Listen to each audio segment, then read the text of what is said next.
बिस्मिल्लाहिर्रहमानिर्रहीम, अस्सलाम वालेकुम। Welcome to my channel Amber Khan cuisine. तो कैसी है मेरी यूट्यूब फैमिली? उम्मीद है मज़े में होगी। अल्हम्दुलिल्लाह मैं भी बिल्कुल ठीक हूँ। तो जी आज मैं आपके लिए मॉइस्ट चॉकलेट केक की रेसिपी लेके आई हूँ, जिसको मैंने 3 स्टेप में बनाना बताया है। और अगर आप स्किप किए बगैर वीडियो देखेंगे तो आप इसके एक एक स्टेप को फॉलो कर सकेंगे, क्योंकि मैंने इसमें टिप्स भी बताई हैं साथ साथ। और जो बैटर मैं इसमें बनाना बता रही हूँ, आप उससे 8 इंच के मोल्ड में 2 केक बना सकते हैं और 6 इंच के मोल्ड में 3 केक बना सकते हैं। आपने सबसे पहले केक टिन को ऑयलिंग करनी है उसकी, और फिर बटर पेपर लगा के उसे साइड पे तीनों केक टिन रख देने हैं। फिर जिस पतीले में हमने बनाना है हमने वो लेना है, उसके अंदर एक स्टैंड रखना है और उसको ढक कर प्री हीट होने के लिए 15 मिनट के लिए लो फ्लेम पे रख देना है। और अगर आप ओवन में बना रहे हैं तो आपने सिर्फ 10 मिनट पहले ओवन को प्री हीट करना है, उससे पहले नहीं करना। जी स्टेप 1 स्टार्ट हो रहा है। इसमें आपने क्या करना है जी, इसमें सबसे पहले आपने 2 कप मैदे के लेने हैं, 2 कप आइसिंग शुगर के या पिसी हुई चीनी के लेने, 1 कप कोको पाउडर का, 2 टीस्पून आपने बेकिंग पाउडर के, 1.5 टीस्पून आपने बेकिंग सोडा लेना है और सॉल्ट लेना है आपने 1/4 टीस्पून। आपने इन सब चीज़ों को अच्छे से छान कर साइड पे रख देना है। ठीक है, ये हमारा स्टेप 1 कंप्लीट हो गया है जी। स्टेप 2 में हमने क्या करना है, हमने सबसे पहले रूम टेम्परेचर का 1 कप मेजरिंग कप दूध लेना है। ठंडा दूध नहीं लेना वरना केक हार्ड हो जाएगा। और फिर हमने बॉइलिंग वाटर लेना है 1 कप। देख रहे हैं आप कितना गर्म पानी है, आपका धुआं भी देख सकती हैं। ठीक है, फिर हमने 1 टेबल स्पून कॉफ़ी लेनी है। ठीक है, वो हमने इसमें ऐड करनी है, इसको मिक्स करना है और मिक्स करके हमने ये भी साइड पे रख देना है। तीसरा स्टेप जो हमारा ये है, हमारा तीसरा स्टेप, हमने 3 अंडे लेने हैं रूम टेम्परेचर के। ये भी आपने ठंडे बिल्कुल नहीं लेने। फिर आपने इसके अंदर 1 कप ऑयल डालना है और 1/2 कप आपने इसमें रूम टेम्परेचर का ही दही डालना है। फ्रेश दही होना चाहिए, खट्टा दही नहीं होना चाहिए।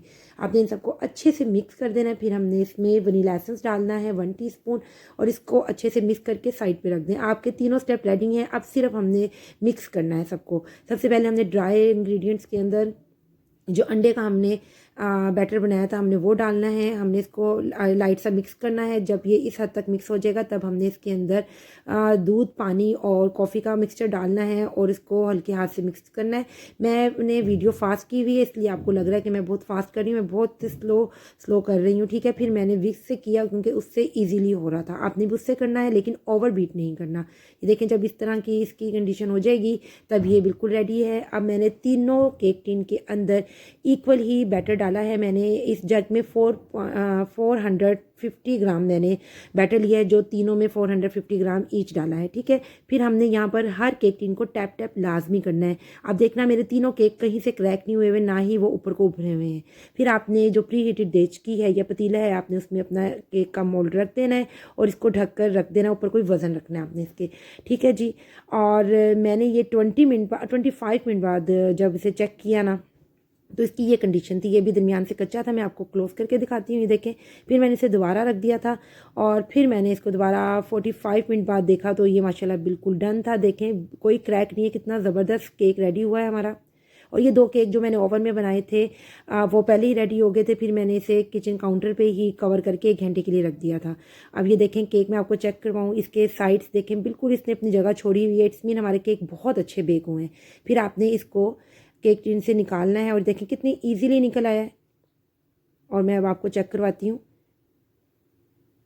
ये देखें कितना सॉफ्ट है। मैं आपको क्लोज करके भी दिखा रही हूँ, देखें कितना सॉफ्ट और स्पॉन्जी बना है ये। और तीनों केक ऐसे बने थे मेरे। और आपने एक चीज़ और नोट की है कि तीनों केक बिल्कुल क्रैक नहीं हुए। अब हमने इसे सेव कैसे करना है, हमने जी क्लिंग रैप के अंदर अब केक स्पॉन्ज जो हैं एक एक करके उनको इस तरीके से सेंटर में रखना है और अपने केक को इसके साथ कवर कर देना है। ठीक है, इस तरीके से आप फिर केक को कवर करके 15 दिन के लिए फ्रीज़र में रख सकते हैं। इससे ज़्यादा मत रखना क्योंकि इसके बाद फिर केक की आई डोंट थिंक सो कि वो फ्रेशनेस रह सकती है। ठीक है, आपने इस तरीके से सब केक्स को कवर करके फ्रीज़र में रखना है। अगर आपने जल्दी बनाना है तो 1-2 दिन के लिए आप फ्रिज में भी रख सकती हैं। जी, आप ये जो केक स्पॉन्ज हैं इनको आप फॉन्डेंट वर्क में भी यूज़ कर सकती हैं, फज केक में भी और क्रीम केक में भी यूज़ कर सकती हैं। और अगर आपको मेरी रेसिपी अच्छी लगी है तो इसे लाइक कीजिएगा, और जिन्होंने अभी तक मेरे चैनल को सब्सक्राइब नहीं किया वो प्लीज़ मेरे चैनल को सब्सक्राइब कर दें और बेल के बटन को प्रेस करना ना भूलना, ताकि आपको मेरे आने वाली हर वीडियो की नोटिफिकेशन मिल जाए।